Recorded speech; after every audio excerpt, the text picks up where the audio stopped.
Hello, AfterBuzz TV Alienist fans. We are getting ready to discuss the finale. We have a very special interview with Bill Heck, who played the killer, coming up. And then we will break down our moments, some of our finer moments with Sarah and Chrysler and Sarah and John. And then we will have our very last hashtag It Means Something for the season. Stay tuned. You're tuning into the destination for TV superfan discussion, AfterBuzz TV. And now, let the buzz begin. Hello, AfterBuzz TV Drag Race fans. We have some Don Giovanni going in the background, or AfterBuzz TV Drag Race fans. Oh my God, I'm so sorry. That's what it felt like tonight. Was a drag race. It was so much going on. It was like all a over the drag place. race. I do another show. Sorry. I am your host, Jackie B. We have Candi and Takira in the house. Alice is joining us in the chat, and we have Bill Heck with us to discuss his role on The Alienist. He played the killer Japheth Dury / John Beecham. Yes. Hi, Bill. How are you this evening? Hey, guys. How you doing? Great. My first question for you, let's just get right into this, is what did you do to prepare for the role? Because we talk about on this show, what does it take to make a killer? And we're going to discuss that amongst ourselves a little bit later. And so what did it take for you to get into the mind of the killer? It just came naturally. It just came naturally. Oh, that's a little scary. This was there. It was already there. I knew he would say that. Figured. Right. It's all in not the predictable summer. now. I'd read the book years ago, and I sort of had a sense memory of what that was all about. And then once I got the job, I read the book again, and it does a lot of the work for you. Because it's all about what makes this guy tick, or trying to figure out what makes this guy tick, and so it's useful in that regard. And so I just kind of stuck with that, and it was really important to me early on to not ever villainize him to myself, and to be interested in what made him a human being, and why he's ruined the way he is, and why he does what he does. And I thought it was a fascinating challenge. And then I had to work out a lot. Did you have to learn any climbing techniques? That was going to be my question. Right. No, I've done some climbing in my day. Not quite like this guy, but I'm not a stranger to it. And the only real climbing I did in the show was just there's a few clips of him training in the previous episode. Mm-hmm. So I just did a whole gymnastics routine on a craggly brick wall and some beam stuff. In the nude, as one does. I noticed that there were some special effects on your face because you do not have a facial tic. Not able that far. Was there anything they had to do to your face to do the effects, or is that all in post? That's all imposed. I did a bit of a thing on my own, just when we were shooting. We didn't know if that would be sufficient. I think afterwards they decided they wanted something they talk about a lot, obviously leading up to the moment, so they want to satisfy the expectation of that to a certain degree. Right.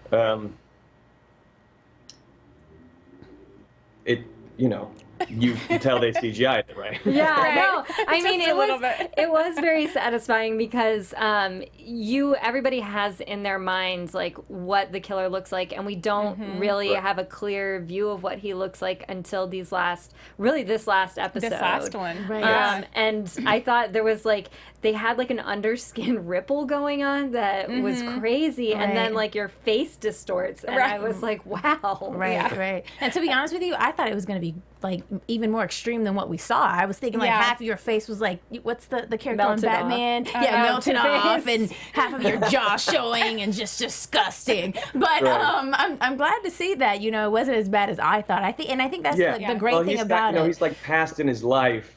He can pass as sort of a normal dude until the Twitch comes into play. That's what I loved. So I think they didn't want to make it too grotesque. Yeah. Well, that's good to know, because I think we all created this image in our mind of what it could be, because the one thing that we heard consistently throughout this entire season was there was something wrong with his face. Right. You know, so we went from teeth to tongue to lip to just everything. We gave you probably everything that we could possibly think of as far as facial disfigurement. We also called your character Bad Batman. I just want to give that a shout out. Bad Batman. Right. Yeah. So, we had our speculations. Right. It's nice to actually put a face with the killer, which was, this was our moment to see. And so it's pretty wild. And I also, I love that you said, you weren't making him be evil to yourself, because I think that Chrysler doesn't see him that way either. Mm-hmm. Like when he meets him, he realizes it's just like a guy trapped in like a sad child trapped in a guy's body. Right. Yeah, I think that's why he's so taken with him, because he understands, the parts of himself that could lead down that way if had his life gone somewhat differently. And I think he's this guy fascinates his own darkness, and need to understand himself. As well as fascination with other people. But were you only in these last two scenes and they used a body double to play the snippets we see earlier, or is that you throughout? No, both. I was in the stuff I physically did was in episode 6, which is they sort of chase. I walk in. Wait, is that 6? Where I had the scene with Stevie. They sort of they set up that trap. Yes. And you sort of follow me into that whorehouse, and I have a scene with Steve at the fireplace, and then they chase me across the street. Yes. That's me. But there are definitely, there was a lot of, I think they had at least, I was told, 16, we shot it in Budapest, and so there were like at least 16 Hungarian doubles for me. Wow. Episodes. So they didn't have to pay me for all those episodes. And they put some stuff in later. And there was times when I was out of town, so I wasn't able to come in for certain stuff. But any of the actual scene work is me, and then an okay amount of the other stuff is me. But there's definitely, because I think you see snippets of the character.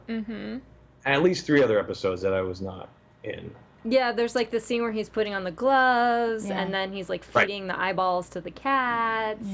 Yeah, she was kind of fascinated with the whole, she calls it mayonnaise gloves. But, I did think it was mayonnaise in the gloves. They definitely look like mayonnaise in the gloves. That's wretched. I don't know, we thought you were pretty sick. I don't know, she's at least brought it up every episode. I'm really fascinated with Bad Batman's mayonnaise gloves. Yes. It was pretty intense. Yeah, that might have actually been, because I was cast very late in the game, so they were at least, I don't know, 3 or 4 episodes in before I even got the job. So they had doubles before I was ever even hired. Wow. Yeah. And so they had to rush you out to Budapest? Basically, yeah. I had to renew my passport as a whole thing. It was high tension. Gosh. So why do you think the character doesn't like cats? I mean, we have this last scene. We know he lived with the crazy cat lady, and he had the dead cat under the floorboards. And then we have this last scene where he bangs a cat against the wall, and it just like broke my heart. Yeah, I lost some sympathy in that scene, I think. Yeah, and I mean, in the book, it's not really, he doesn't really have this thing with cats. So they don't mention it at all in the book. Yeah. No. Why do you think he doesn't like them?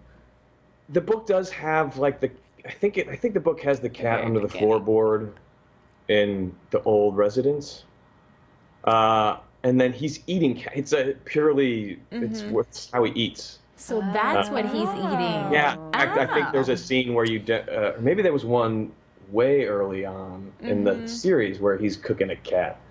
But okay, so that's maybe a scene. They did a lot of editing to the stuff I did. Okay. So I think there was a moment where you see a cat kind of, We thought that was a human. We thought he was eating a human. It was like mixed. Now that I think about the very beginning, I didn't even put 2 and 2 together. Duh. That's Yeah, they don't clarify that. They just make me look like an asshole. Yeah. Do you random? But do you have any cats? I know you said you kind of lost a little sympathy there. That's tough. I do not have cats. Oh, okay. Okay, I was gonna say, there's no way that you could be a cat man with what you did to those cats. Yeah, that'd be tough. There was no cat in the bag. I was very friendly with the actual cat when I picked up the real cat from the shop. We were. No sounds cats, like a JPEG right. answer Wait, to me. what was in the bag? I'm curious now. Oh, it was a cat. No. What was, No, it was a weighted bag. There was an actual cat on set. Right. Pick up the cat, but other than that, it was probably A bunch of weights. nothing too exciting, So you've played a number of characters in different TV series. theater? I was very excited about that. Yeah. I mean, how was this different than any others that you've done? Well, just the international shooting location brought in a lot of new elements that were really exciting. I've been on a couple of big budget productions before, like Spider-Man. I was just about to say, she called you Bad Batman. It's funny that you're in Spider-Man too, so that's hilarious. Nice. Right. He's got to bring me to DC Comics now. But this one was the first thing that really struck me that was so fascinating is it looks phenomenal. Yes. And they shot it in Budapest in Hungary, and so a lot of those New York exteriors were in the back lot of the studio. So back in these fields, they would build 3 blocks of the Bowery and 3 blocks of Washington Square Park mansions, and the Brooklyn, like parts of the Brooklyn Bridge, and the reservoir at the end there was actually this massive water tank that they had used for Blade Runner, the new Blade Runner, the year before. Wow. And they just built up the reservoir on top of that. 5 Points was this old abandoned Hungarian brewery that they just dressed up to look like the 5 Points. And so not only were there these massive, beautiful sets, but the art direction was so detailed. They would use them for different locations. So they dress up the fronts in all these unbelievably detailed and thoughtful and surprising ways. And I thought that was very exciting for me to just walk from the gravel road in Hungary into 1896 New York, even though there was crew around and stuff. It was immediate. It was very visceral. And then all this like tunnel stuff in the reservoirs, in the reservoir, in this episode was all shot, or most of it was shot in, Budapest is like the city of Buda and the city of Pest, and Buda is this old town up on this huge hill. It's a palace and this old walled city, and so we shot those scenes in like these medieval tunnels, miles of tunnels that snake beneath the old city. Oh my gosh, that's so cool. Film was coming out with black lighting, but there was also this amazing history. The whole populations of that city during sieges would hide out down there, and there's this unbelievable history attached to it that I don't know, added some real texture in my experience. Wow. That's wonderful. I love to hear that. So do you have any anecdotes from set? Anything interesting happens to you? Inside jokes? I always like to ask that, just in case. Moments? That's so general. That's not a fair question. Well, I just want to know, like, if you had like an inside joke or something. Yeah. Oh, tell us about that has to do with your experience. Yeah. I'm thinking of. Well, I'll just start with like everyone. There were 2 units shooting at the same time. Everyone, the leads in particular, were intensely busy, and it just took a lot. So it was strange to kind of drop. I was in and out of Budapest for like 2.5 months. Wow. So I was just kind of the new kid on the block, dropping into all these spots. But everyone was really friendly and invested and interested in the character and how we fit in.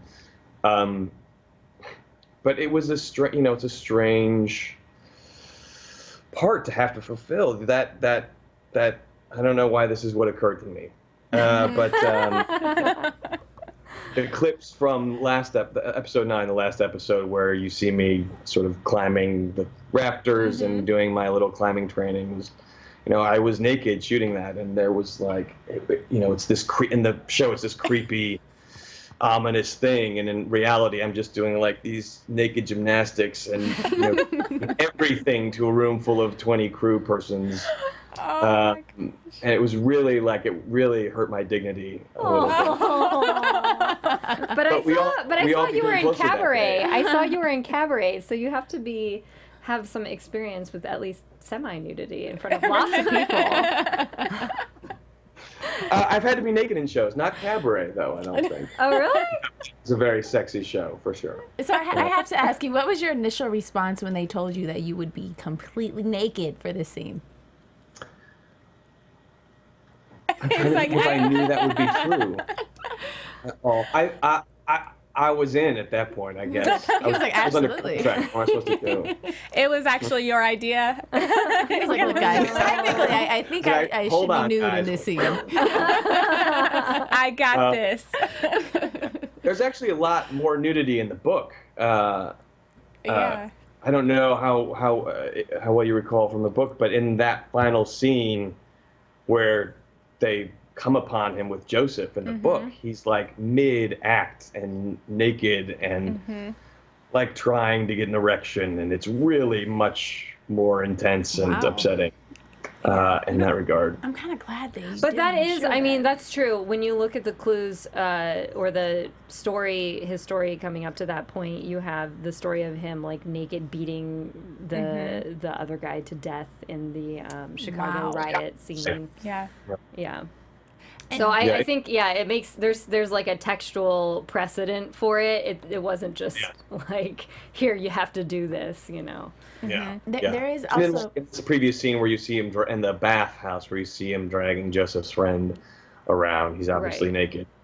That's crazy. So that's just how he rolls. I guess so. And speaking of Joseph, in the chat, they're asking, what exactly were you reciting to Joseph in that one scene? And I would like to know, was that something that your mother, like, were those words from your mother, or was it from the man who molested you? Like, what exactly were you saying? Yeah, it was quotes from. It's interesting that scene is written very differently. It was written and shot very differently. It's actually, as originally written and shot, was a long monologue. It wasn't sort of the weird abstract whispers of torment.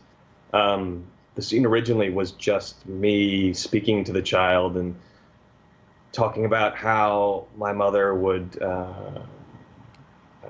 berate me for being in trouble and dress me up in girls' clothes, send me to school in girls' clothes when I got in trouble, and call me a savage. And I speak in her voice a bit, and then I talk about how she only loved me when she bathed me, but then when she bathed me, she'd wash every part of me, and it would get sexually upsetting.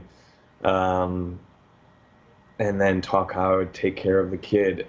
So it was actually this scene where you really start to understand the psychology of the character. Wow. And last Monday, a week ago, I came in for some ADR, which is additional dialogue recording. It's for people who don't know, it's they bring you into a sound booth, and if there's some dialogue that they weren't able to catch appropriately on the day we were shooting, you kind of record, you see the scene and you record over it and try and match the voice. And it's all very surreal and bizarre. But I saw these scenes for the first time, and it was suddenly this abstracted, tormenty, whispered scene. So it caught me off guard. I think it's a smart move. They wanted to preserve the mystery of the character. They didn't want the audience to find out things before Chrysler. They wanted Chrysler to still have this, sort of unsatisfied torment, and it helps with the tension. It's a smart move. Yeah. But so in any case, those all those lines you hear are from a relatively normal scene where I'm actually just speaking to the boy. That's interesting. That is really interesting. And very recent. Unfortunately, we have to wrap things up rather quickly, but I always love to ask people, what would be your ultimate role to play? What role would you say, you know, I could leave now knowing I played this role? I've been lucky enough to have a few of those, honestly. So I'm interested in what's coming. I did, I could go down the list, but the job I did right after this was a good part in a Coen Brothers project that's coming out in November. Oh, nice.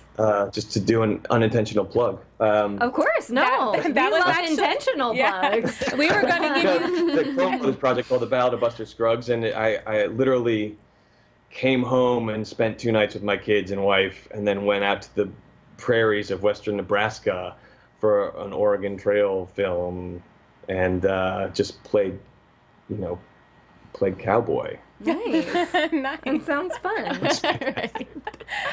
Is there anything else you'd like to plug before you go? Like any other projects you'd like to share with people that they should keep up on? No, not unless someone wants to give me a job. Hey, if you want to give Bill Heck a job, we like him. I think he did a pretty good job. Yes. In Alienist. He did a great job in the Alienist. I'm like, you had big shoes to fill. I mean, the show literally led up to your character and your moment, and you delivered. Every week I watched the episode, I would just get sick to my stomach with anxiety. I was like, I can't. This is going to disappoint everybody. No. There's no way I can live up to no, all this. not at all. No, I think it was perfect. Yeah, Wow. you definitely delivered. So kudos, thank you, because we grew our show, our after show, based on all of the clues leading up to who the heck you were. Yes, And so I'm, no pun intended, Mr. what? Heck, but I wish that we could have taken a photo of our faces at the end of this show and mailed it to you, because I wish. the anxiety that I felt at that moment was insane. It was crazy. So thank you for a job well done. I wish I could give you a standing ovation, but we're on air. right. Thanks so much. Well, thank you. Thank you for joining us, Bill. And hopefully we'll get to talk to you again on one of our other shows sometime. Yes, we will be on the lookout for more work from you. Yes. Thank you. Thanks, guys. Bye, Bill. Thank you. Bye. Take care. Bye-bye. Thank you. Bye. So I want to do a quick plug for Maria's podcast. Do you want to have fun, learn, and grow in all areas of your life? For those of you who do, we have the podcast for you. It's called Conversations with Maria Menounos, the podcast edition. It's hosted by our illustrious AfterBuzz TV founder, and it drops every Friday on iTunes. Conversations with Maria Menounos features celebrity and influencer interviews, along with secrets and tips on how to be better in all aspects of life, from health and wellness to career, relationships, finances, and more. Let our Maria be the big sister you've always wanted. So go to iTunes, tell them we sent you, and subscribe to Conversations with Maria Menounos for free. Be sure to rate and comment and check it out. Yeah. We love Maria. She's done so much for us. So she has 2 different books that I've read, and so this podcast is part of her experience where she tells you all of her I'm sorry, I'm just blanking. All of her helpful tips. That's what I was looking for. Which is great, because she's had so much success in this industry. Right. You know, it's definitely great for anybody who's looking to get insight or even just inspirational advice. Absolutely. Or anything, career, or anything. Fashion, She's a great knows a lot. freaking person. She knows Check her out. So, quick dive into the episode. I wanted to actually start with this moment between Sarah and Chrysler. We know that Chrysler is still in mourning, and Sarah kind of goes over to comfort him, and he opens up about his relationship with his father and what really caused his arm problem. And then Sarah opens up about her father, and we learn that her father botched his suicide and she had to end up killing him, which this is a huge, if they have a season 2, this is a huge building moment between the two of them that causes a built-in trust to go forward.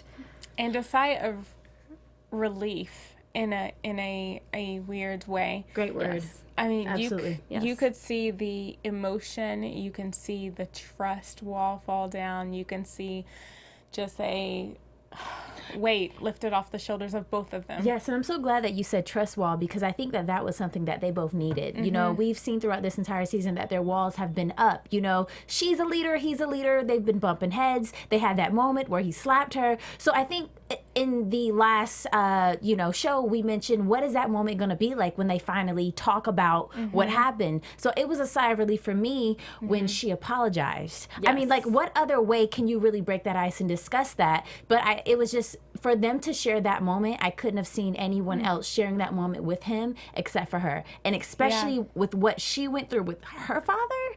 I can't even imagine. I think she was, 12 years old? Yeah. When that happened? Yeah. I can't imagine being a 12-year-old girl basically taking the man that you love the most. You have to help him, in a sense, kill himself. You know, I love the I'm so sorry. I just want to just get this in before. I love the moment she said, we use the memory of our pain to help others. Wow. I think that's the moment that I connected to this episode so deeply because, and I'm going to try not to get emotional because we're on camera, but when I was watching the show, I was like, Lord, take these headphones. I can't stay. But my father committed suicide when when I was young. And I was just thinking, had that had been me, like, would I have been able to do that? And I don't know that I could.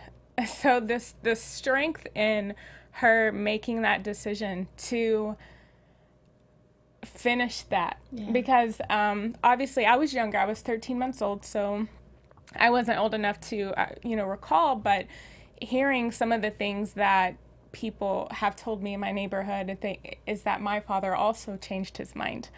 And try to reverse. And you hear it a lot that people committing suicide have that instant moment that they want to take it back and can't. So kudos to the writers. Yes. I mean, you guys have really put an awareness on something that is so important. Yes.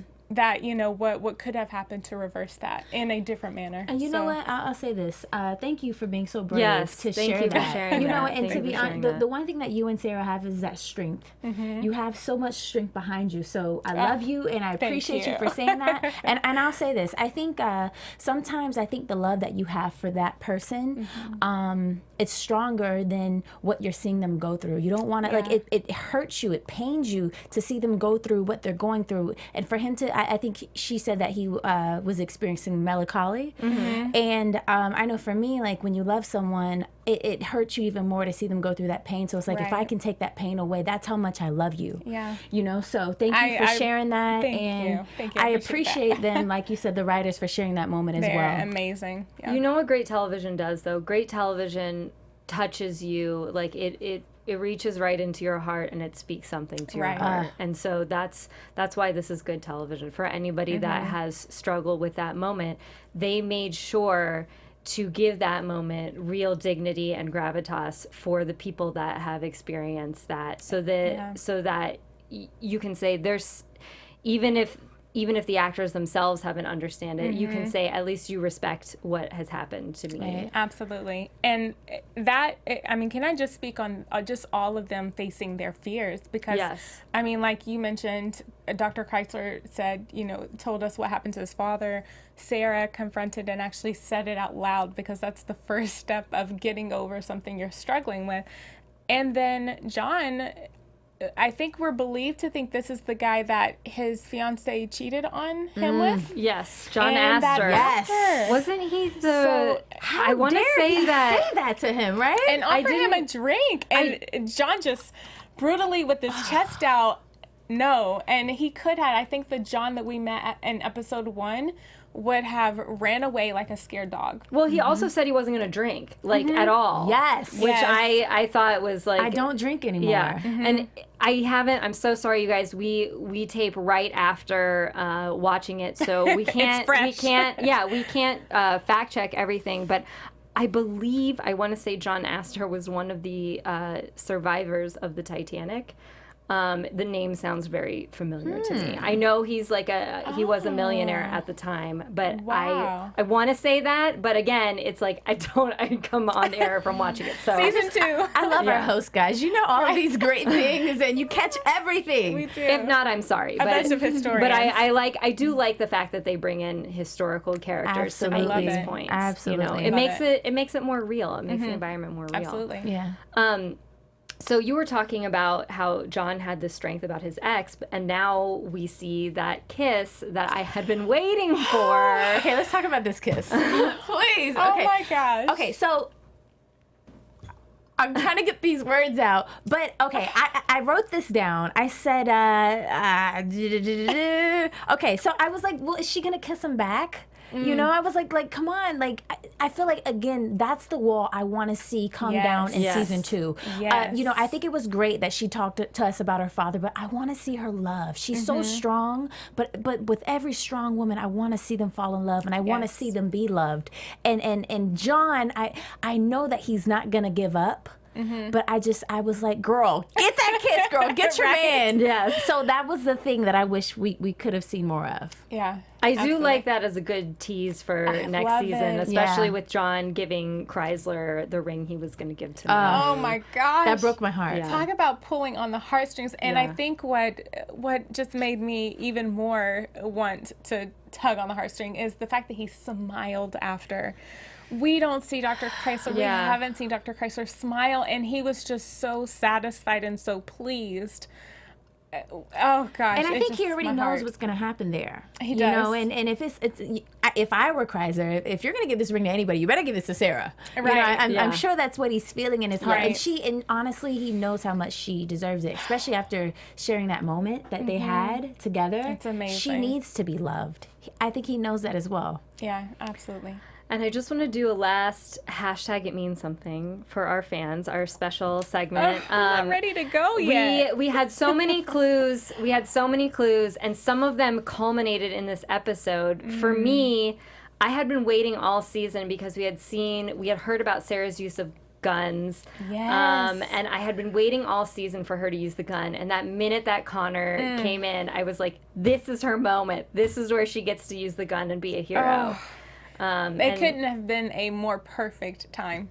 And I immediately looked at Candi because I was like, she actually put out the hit, I think, for Connor. Oh, of And she course. put it out on him. And I looked at her like, are you satisfied? She was like, yes. And do you know what that meant for women, especially in that era, and just even us, you know, just to see a woman be the hero in a period where a woman couldn't even vote. Yes. Their voice Right. wasn't even heard. She was the very first woman in the police department, and now she is the unsung hero. You know, Right. like I That's appreciated that amazing. moment. And it's frustrating in the end because they can't give her the recognition, both because of the family and the politics with Burns still kind of being in the shadows.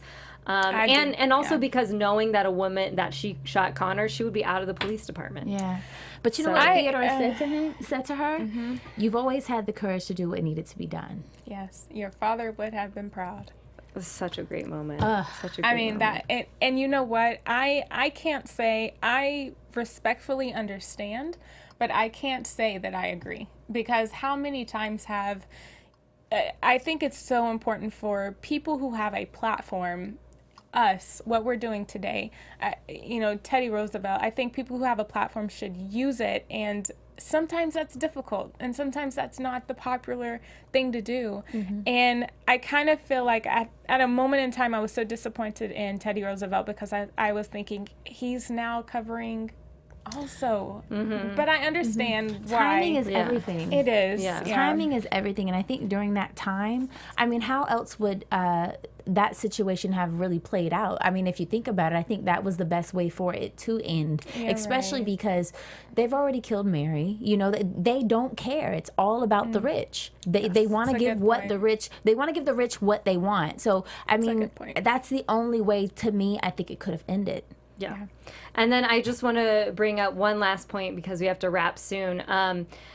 We discussed all season, what does it take to make a killer? And we have, again, that moment between Sarah and Chrysler where she's talking about how the choice, like I believe the choice is ours because if it wasn't, we'd all be murderers. And then we bookend it with Chrysler going to his dad and basically saying, I take agency over my own life, but I choose hope. Yes. And I think that's a good forward looking for a possible season two. Right. I think that question, what does it take? One word that came to mind is pain. But then the next word is intention. You have to have full intention on what you do with that pain. And that's why I love how Sarah tied her quote to the end of everyone facing their fears. It's that intent behind it. You can choose a different path. Generational issues or demons, things that you've struggled with that maybe are new to your family, you can make the choice. It's difficult, but you can. Wow. And it's such a powerful message. I mean, this show... Yes. Is there anything, if they have a season 2, just off the top of your head, is there anything you would say, like, this is what I want to see in the season 2? I think I said it. I would love to see Sarah fall in love. I would love to see her allow herself to receive love. Yeah. I would love to see more of your friend's character. Yes. Yes. And Brittany. I kept thinking, Yes. I wrote her name down, Joanna. Yeah. Yes. I would piggyback off of that and just say this strength from each individual backstory. Yes. How they overcome their issue for their backstory. Absolutely. I love that. So beautiful. And water. I'll end on that really quick. And Because then- we were so right. We called it like second after show. We were so right. It's so true. You called it. Okay, Right. okay. You know what? I do have something I want to add. Something else I want to see. Go ahead. Can people just, with their hygiene, guys, nobody washes their hands. I'm going to take it back to the first episode, guys. Just a little more cleanliness, with time, hopefully it gets better. Can we Just get a saying, toilet guys. invented? Toilet paper, wash rags, soap, I thought baby. about you, Candi, when I was reading the book, because there's a scene where, like, towards the end, it starts raining, and John is like, "Oh, this is great! It'll clean the streets." And I was like, "Oh my god!" Where does this runoff go? All right. And you know what? To end, he called it a cab at the end, the carriage. Did they call it a cab? Yeah, did a handsome call it a cab. cab. A handsome cab. And yeah. okay, Interesting. I was like, do they call it a cab? Was that Yeah. a little like, This was is the that a first little time. joke, a little inside? Right, But it's the first time I've heard it. Yeah. I do have one fan shout out, and it's for Philip Lum, who is our fan of the week, our very last fan of the week for the series. And that's because Congrats. last episode I made a reference to Buffalo Bill, and actually the guy who plays Burns did play Buffalo Bill, and it was killing me Really? because I was like, why is his voice so distinctive to me? And it's like, oh yeah, because That's he plays why. Buffalo Nice. Bill. And I did Nice. see a little Buffalo Billy in this killer, but I think actually this killer, the way that in the end they kind of make him a little bit more sympathetic, even though you're still like, you've done some crazy crappy Right. things. Yeah, absolutely. Yeah. Well, thank you guys so much for joining us. You can find me 123 Jackie B on all platforms and on the Drag Race After Show, as I mistakenly said at the beginning of the episode. I am so sorry. It's all good, guys. Go check out that Drag Race. Right. It has been an absolute pleasure, guys. I am Miss Candi Marie, and you can find me on Instagram at Miss Candi Marie and on Twitter at Sweet Candor TV. An amazing 10 weeks. I love you guys. Thank you so much for joining us. I'm Takira Shabrae, and you can find me on Instagram and Twitter at Takira_Shabrae. I am also on the Timeless after show on Wednesdays. Love that show. Talk about history. It's like wrapping up everything we've ever Yes. talked about. If you're a history nut, tune in. And I do For the People, Shondaland's new TV Yes, show I on saw you. Thursdays. Congratulations. So come tune in if you watch any one of those. We'd love to have you. Well, thanks, you guys. Hopefully we'll see you for a season 2. Yes. Bye, guys. Bye. From executive producers Maria Menounos, Keven Undergaro, Phil Svitek, and the entire AfterBuzz TV staff, we would like to thank you for listening to the AfterBuzz TV network. To watch or listen to other after shows and post comments or questions, be sure to visit AfterBuzzTV.com. I'm Sir Richard Wentworth, and this has been a presentation of AfterBuzz TV. We love you, Alice! The views expressed herein are those of the hosts only and do not necessarily reflect the views of AfterBuzz TV or its owners or principals.